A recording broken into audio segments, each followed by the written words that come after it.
He hated that white car. It's a beautiful car. Brand new Toyota Avalon loaded. My son Jacob, who was 11 at the time, was in the back seat. He has autism. It was a category 5 total meltdown. Kicking, screaming, crying, throwing his head back against the seat. All done, white car. No more white car. Mom's green car back. All done. White car. I'd been hearing that nonstop at top volume for almost a week. I rolled down the windows. I cranked up the radio just to drown out the noise. Only made him scream louder. All done, white car. And I lost it. Enough. There's nothing wrong with this car. We're going to drive this car for the next month. That's all there is to it. Give me a freaking break. Enough. And that's when I saw it. The bridge.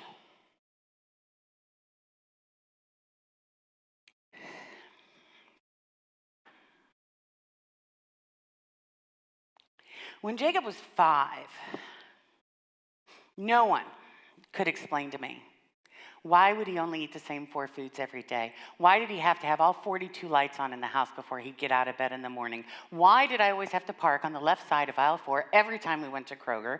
Why did he freak out if somebody moved his coloring book? And why did it seem like he didn't like me at all? I knew if I could understand why, then I could connect with him. I'm in the business of connection. I've been a radio personality for almost 32 years. If I don't figure out how to connect the listeners, then I don't have a job. I could figure out how to connect with 500,000 strangers every week, and I couldn't find a way to connect with my one and only child.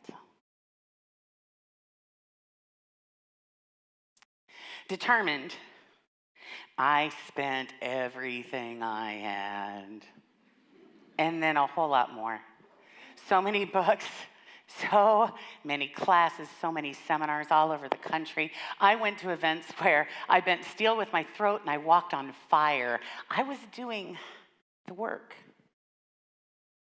But then came that day in the white car. As we were approaching that bridge, I was believing, it's never going to get any easier than this. It's never going to get any better. This is going to be my life every single day until the day that I die. Oh my God, I'm so tired. I'm so tired and I don't want to do this anymore. I want out.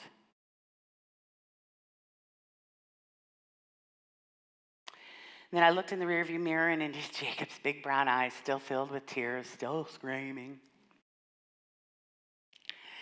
And it hit me.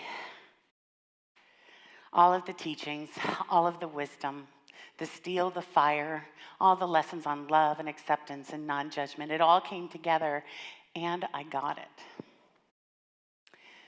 True unconditional love means to love under any condition.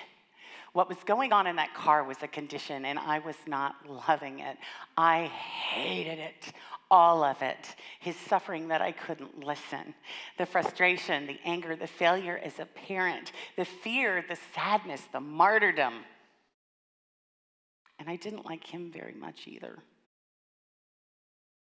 But I wanted to.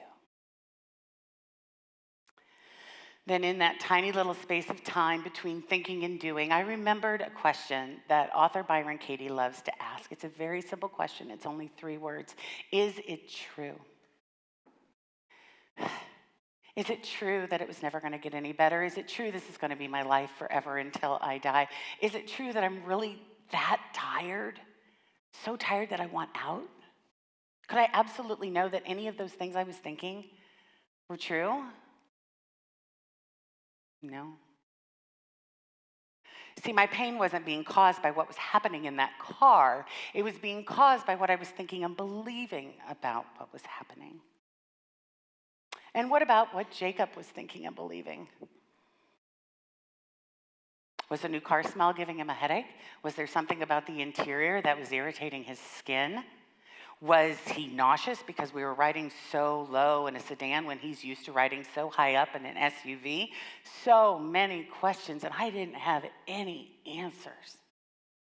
I couldn't imagine how horrible that must be for him to not be able to tell me what he was feeling. My heart just cracked open.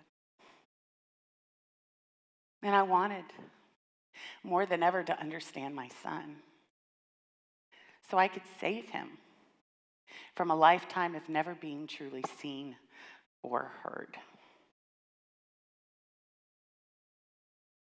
For the first time in a long time, I was inspired. Jacob felt the shift in me. And as we crossed the bridge, the screaming stopped. I felt like I could breathe. And I felt relief. That day in the white car was a huge invitation. I was being invited to stop catastrophizing and to find compassion. To be the person I really want to be, somebody who's okay no matter what's going on around her. Someone at peace with and in love with what is. Since that day, I notice I get a lot of invitations.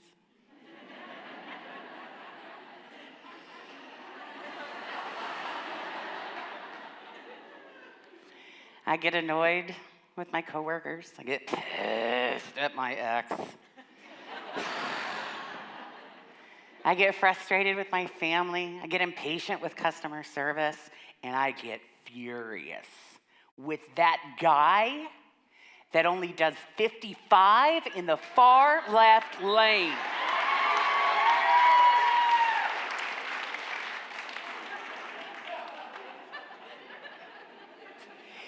Anytime I'm feeling anything other than love, it's an invitation. Now, I don't accept them all. I don't RSVP yes. Sometimes I choose anger or frustration or, some good old-fashioned self-righteousness. A personal favorite at which I excel. Especially with just a touch of indignation. I'm working on it. But our bosses, our in-laws, customer service, our kids, and horrible drivers. They invite us every day to love unconditionally.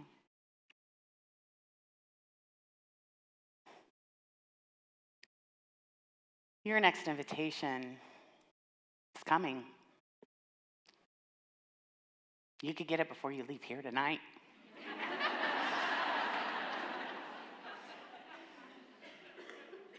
Question is, how will you choose to respond?